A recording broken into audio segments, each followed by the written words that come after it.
The Secret of the Old Mill. Chapter 23. Trapped. The Hardy boys could see little chance of escape. Markle was coming down the stairs. They could hear his heavy boots as they clattered on the steps. Frank glanced around the room. There was one window, but it was boarded up. There was but one door, the one through which they had come. Markle had reached the foot of the stairs by now. They heard him give a grunt of surprise as he picked up the pail. "This is what did it," he called back to one on the landing. "It fell down the stairs." "Well, what of it?" Uncle Doc called down to him. "Someone must have knocked it over." "Couldn't have been anyone," sniffed Uncle Doc. "There's nobody around. That's just your nerves." "Pails don't just fall down unless somebody knocks them over," said Markle stubbornly. "Ask Lester. Perhaps it was him." They heard Markle go into another room. For a few moments there was silence, and then Markle came out again. "He's asleep or shamming. I didn't waken him, but I'm going to take a look round just the same." His footsteps drew nearer the room in which the brothers were hiding. Frank sprang lightly in behind the open door, pressing himself close against the wall. Joe wedged in beside him. Markle came into the room. He was carrying a flashlight, and its beams illuminated the corners of the musty chamber. The Hardy boys waited in suspense. Would he think of looking behind the door?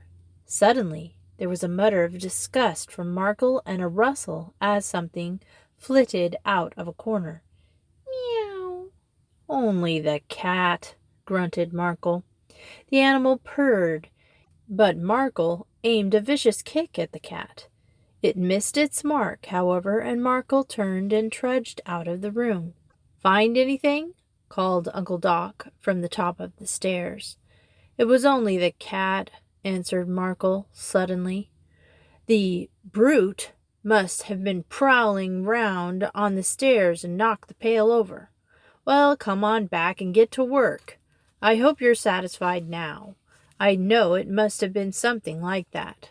Markle gave no answer, but went back up the stairs. After a while the door of the workroom banged behind him, and soon the roar and rattle of the printing press broke out anew. Frank took a deep breath. "That's the closest call I ever went through," he whispered in relief.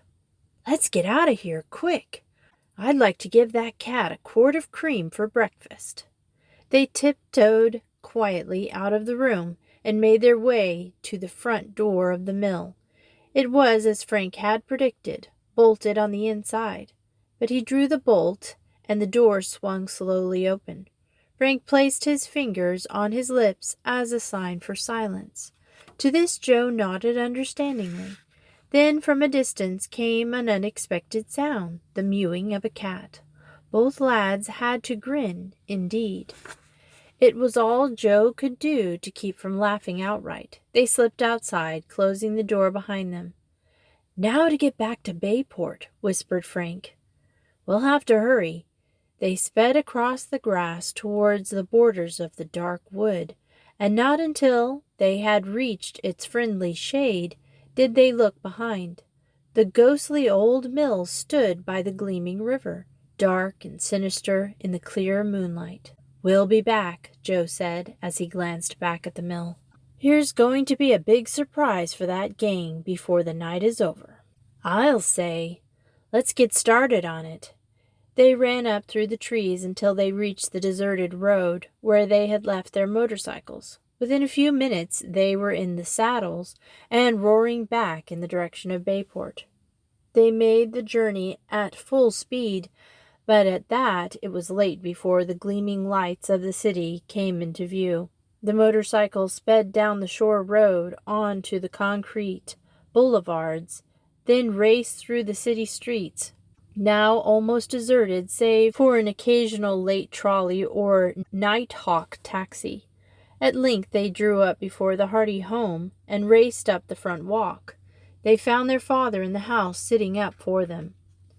"What on earth kept you out so late? Your mother—" Fenton Hardy began, but Frank interrupted him.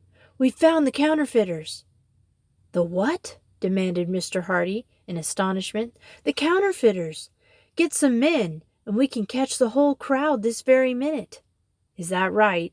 Asked the detective swiftly. We found their plant. We saw them making money. We can bring you there right away. They don't know that we saw them. And they're getting ready to leave in the morning, put in Joe. Where are they? Demanded Fenton Hardy.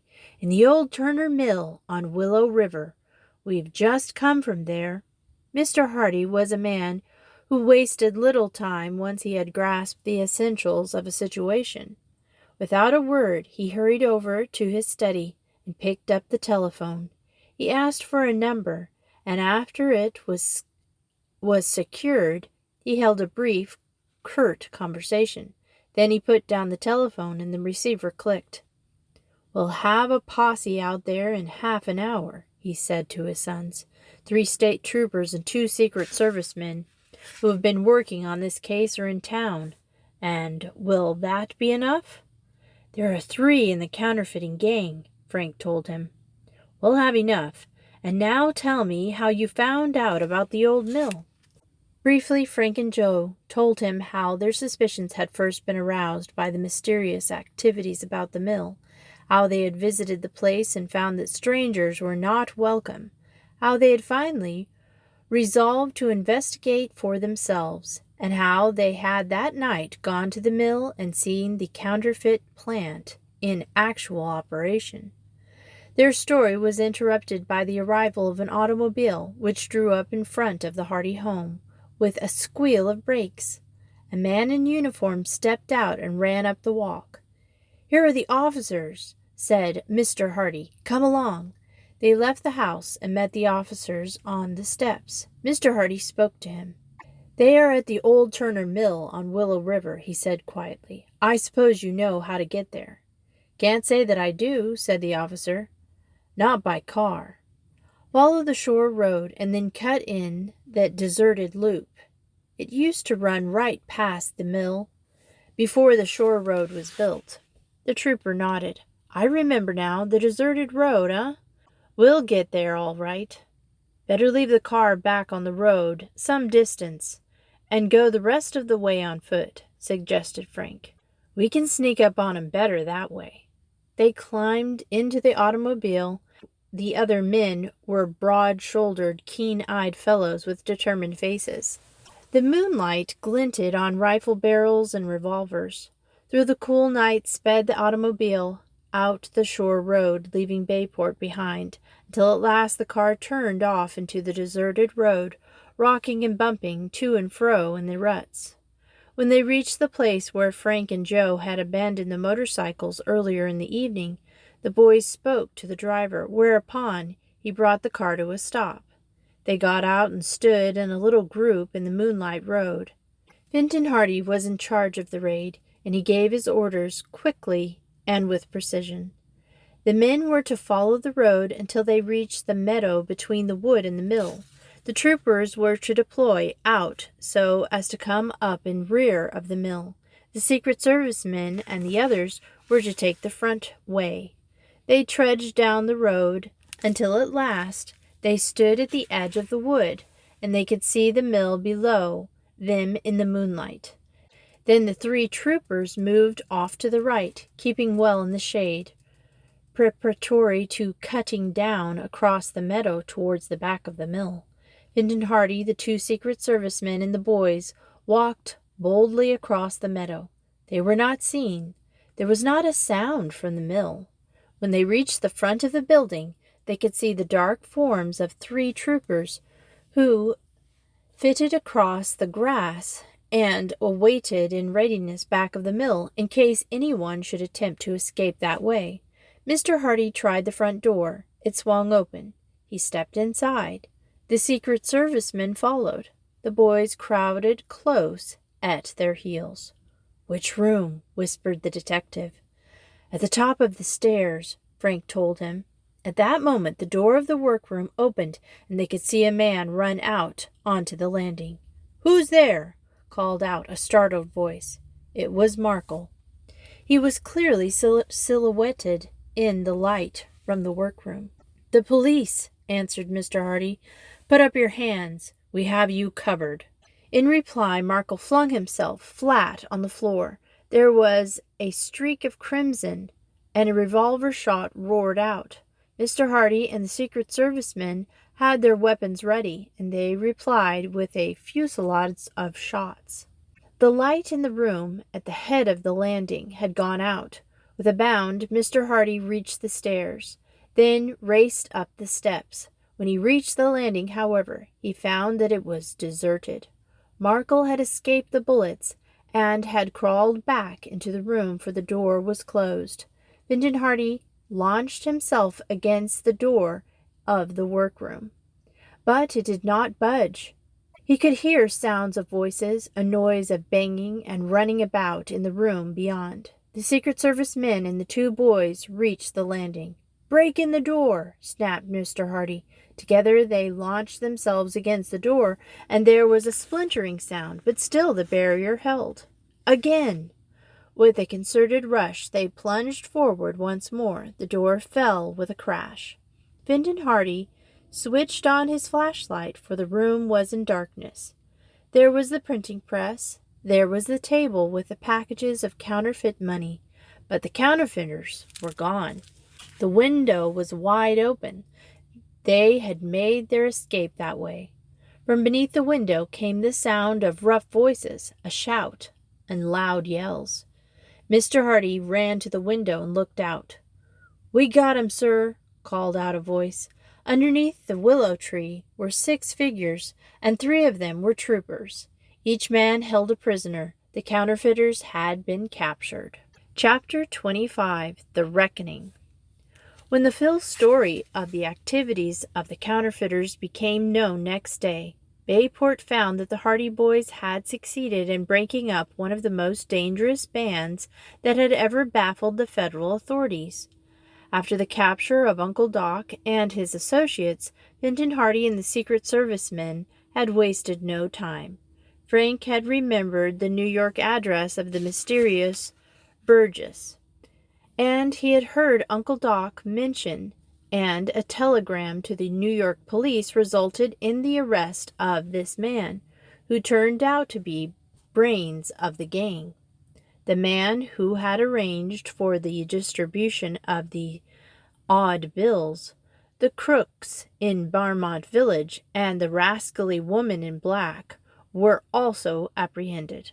The machinery in the mill, Mr. Hardy told his sons, was the most complete and efficient they could obtain.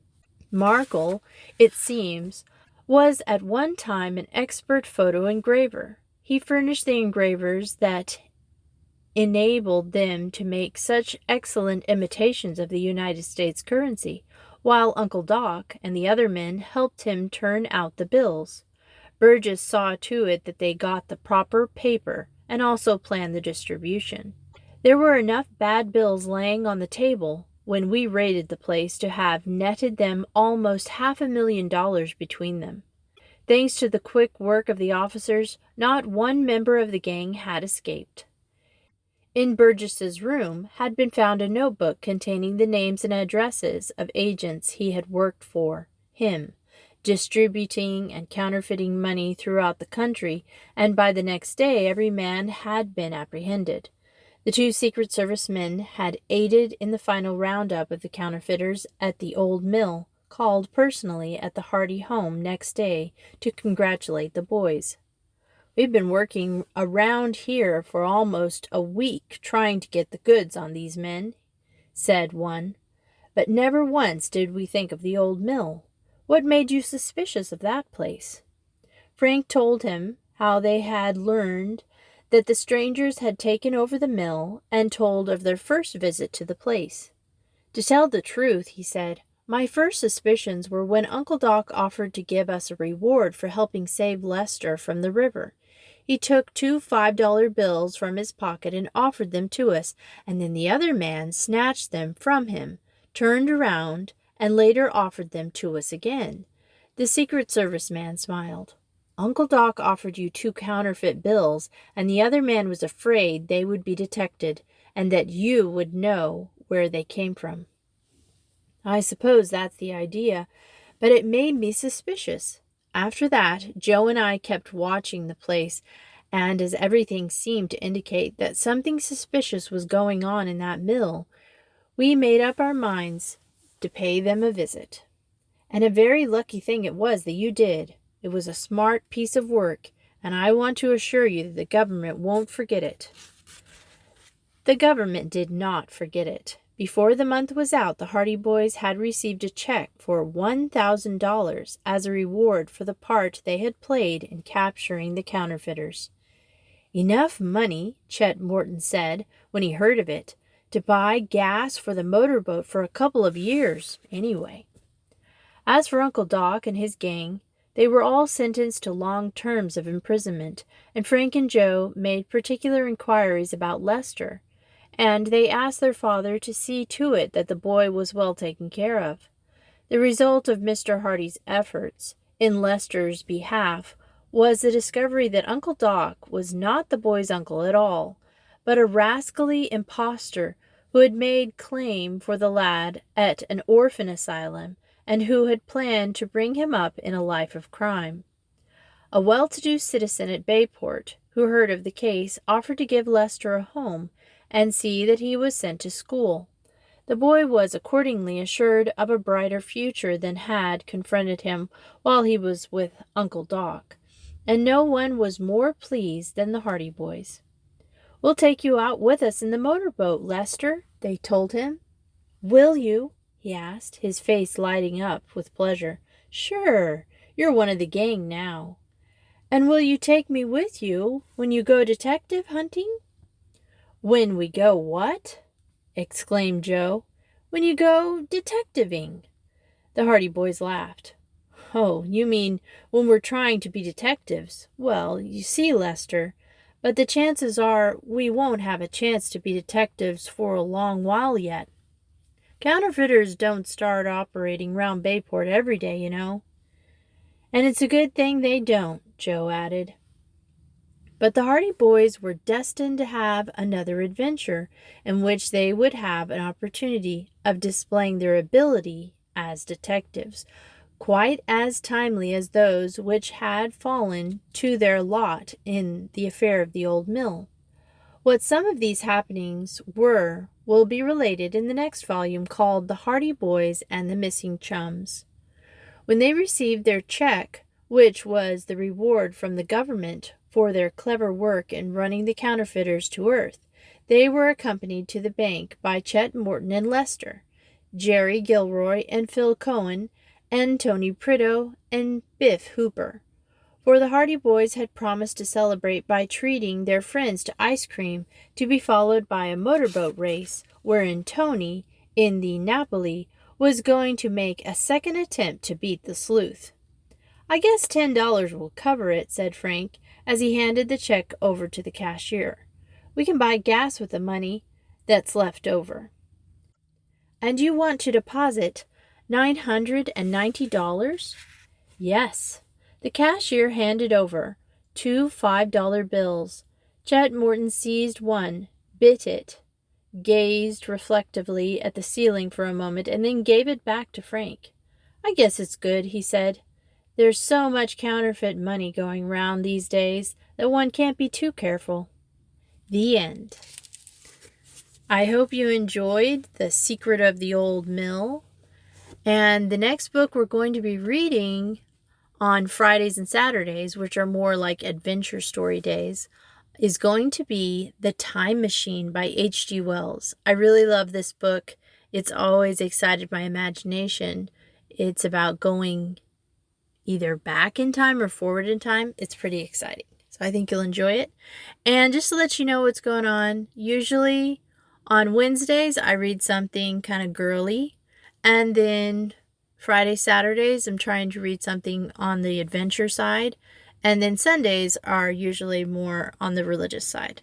So thanks for joining me on Miss Retro Reads, and we'll see you soon.